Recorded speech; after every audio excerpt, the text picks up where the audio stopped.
Hi, I'm Whitney Cal, and I'm reading from the Love Cards by Robert Lee Camp today.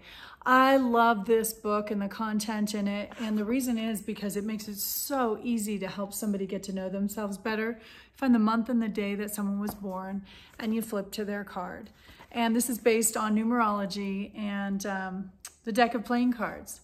And today, I am reading the 2's. Below, you'll see if you're a 2 or not as one of your main cards, but at different points, all of these cards run through our lives. There's 52 playing cards and there's 52 weeks in a year. So we all had one of these cards at some point. In the number 2, the drive and passion of the ace finds its complement in balance. Sexual energy in males and females finds balance in being with someone who is a complement to themselves. It is this balance achieved by finding our counterpart that 2's are all about. Our world is a play of duality far more than most of us realize. Everything in our life is really nothing more than a mishmash of opposites blended together in different amounts to create all the textures of color, feelings, sounds, and ideas that we call our living universe. 2's have a natural understanding of the laws of balance and harmony. They seek to create balance in their own lives and in the lives of those around them. They are forever seeking their complement as much as the ace is seeking to create something new. It is as a part of a successful relationship that 2's find satisfaction. If their relationships suffer, they usually suffer as well. They have a hard time separating themselves from their relationships. Many 2's are accused of being afraid of being alone, but this is just one way of looking at it. We could just as easily say that the aces are afraid of balance and stasis, or that they are afraid that they will not create anything new. 2's create relationships with others. They bond with us and make us feel part of their lives. In the process, we feel accepted and wanted. We find we have a place in their life, a home of sorts.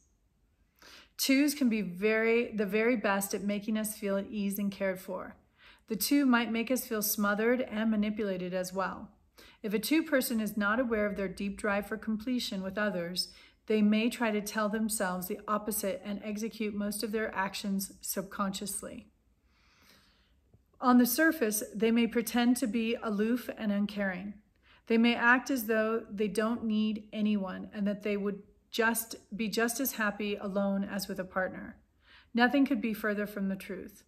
No matter what they say or how they act, one of the primary motives is to find this completion. If it is not acknowledged openly and honestly, it can deviate into unhealthy emotional patterns and all sorts of undesirable behavior. All 2's are smart, and they can create elaborate intellectual defenses against anyone trying to find out their true needs and motives. They can be the best and worst arguers. They are the best arguers in that their explanations and conclusions seem impenetrable. You may never win an argument with one of them. They are the worst arguers in that they deprive themselves of so much by building strong walls around themselves and alienating those around them. Many of them go to extremes in love, often alternating between long periods of having no one and then falling head over heels in love. When they do fall in love in this manner, it is usually with someone who does not deserve such love or someone who cannot return it.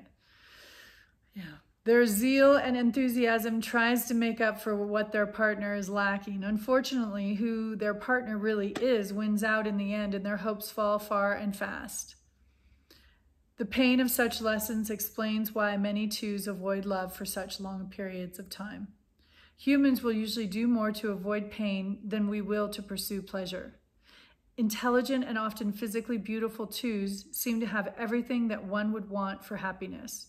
But until they reach inside themselves to see and accept who they really are, their patterns of unhappiness will continue. Their eternal tug of war between being in a relationship and out of a relationship will continue.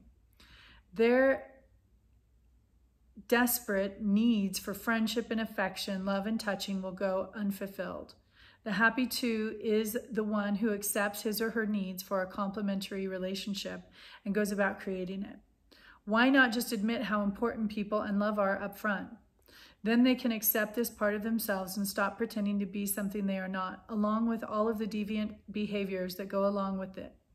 In accepting, there comes a sort of freedom and peace.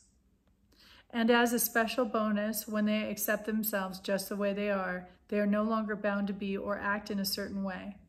They are now free to choose to be one way or the other. The conscious two understands and accepts their two-ness in a way that allows them the freedom to manifest the way they like instead of being compelled into addictive behavior patterns.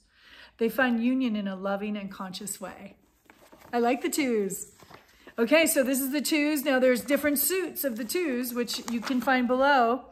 And, you know, most people have a 2 that run through their chart at some point, but I'm glad that I got a chance to read this. It was very insightful for me, and I hope it landed for you as well. Cheers.